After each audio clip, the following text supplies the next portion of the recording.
Let's see this question. The question is match the following and choose the correct option.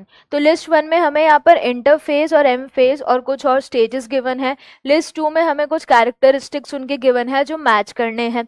तो यहाँ पर जो concept apply होगा, एक तो इंटरफेस और इंटरफेस की सारी स्टेजेस का कॉन्सेप्ट अप्लाई होगा. इसी के साथ साथ एक और एम फेज का कॉन्सेप्ट भी यहाँ पर अप्लाई होगा. तो अगर हम ऑप्शंस मैच करें तो सबसे पहला है इंटरफेस. इंटरफेस की अगर हम बात करें तो it is the resting phase of the cell cycle. पहले साइंटिस्ट ने जब सेल को स्टडी किया तो उसमें इंटरफेस में कोई भी मूवमेंट नहीं नजर आ रहा था क्रोमोसोम्स का. तो साइंटिस्ट को लगा कि सेल्स यहाँ पर अभी रेस्ट कर रही है, पर बाद में रियलाइज हुआ कि यहाँ पर सेल सबसे ज़्यादा मेटाबॉलिकली एक्टिव है. जो भी मटेरियल रिक्वायर्ड है डिवीजन के लिए वो यहाँ पर तैयार यानी प्रिपेयर किए जा रहे हैं. तो it is a resting phase of cell cycle, ये ए चला जाएगा. देन इसके बाद G2 फेज की अगर हम बात करें तो G2 phase it is the shortest phase of interphase.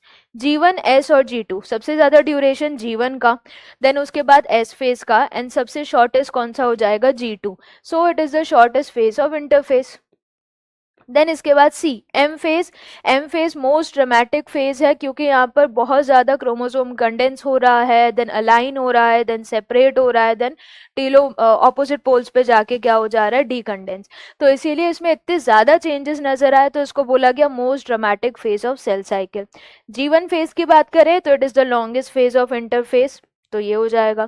तो अगर हम यहाँ ऑप्शंस मैच करें तो ए का ऑप्शन है आर, देन इसके बाद बी का ऑप्शन है पी, तो ये गलत हो गया. ए का ऑप्शन आर, बी का ऑप्शन पी, देन इसके बाद सी का ऑप्शन है क्यू एंड डी का ऑप्शन है एस. तो करेक्ट आंसर यहाँ पर क्या हो जाएगा, ऑप्शन